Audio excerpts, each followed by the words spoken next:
कार्यकर्त्याच्या माध्यमातून आरटीआय केला. कशाच्या बाबतीत?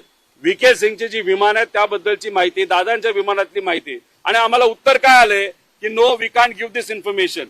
आम्ही हे नाही, आम्ही या डिपार्टमेंटला तुम्ही हे विचारू नका. डीजीसीए म्हणते आम्हाला विचारू नका, हे एआयबी करते. आता एआयबीचा बाप कोण? डीजीसी आहे ना. मग माहिती डीजीसीए द्यायला काय हरकत आहे?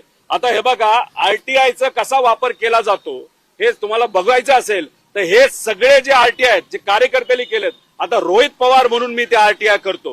त्यामुळे या देशामध्ये आरटीआयची खरीच किंमत राहिली आहे का? जसा मीडियाचा आमच्या सगळ्यांचा आवाज दाबला जातो तर या कलमाचा पण आवाज हे सरकार दाबते का नाही हे जर बघायचं असेल तर उद्याच आम्ही आरटीआय करणार आहे. बघू, दूध का दूध आणि पाणी का पाणी. त्यामुळे ह्याला उत्तरं मिळतात का नाही हे आम्ही बघू. आणि काही लोकांना वाटत असेल ही उत्तरं नाही दिली तर रोहित पवारकडे पुरावा नाही. मला ज्या लोकांना असं वाटतंय त्यांना एवढंच सांगायचंय की हे तुम्ही चित्र बघा. हा जो शॉल आहे, ज्यांना माहितीये, ज्यांना कळेल त्यांना कळणार आहे.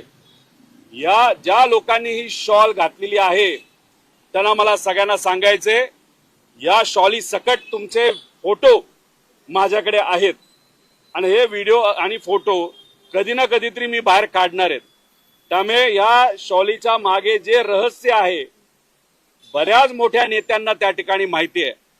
त्यामुळे मला एवढंच सांगायचंय की हे विषय आजपर्यंत सगळ्याच गोष्टीचं कुठं राजकारण होऊ नये या भूमिकेतून आम्ही ह्याला हात लावलेला नाही.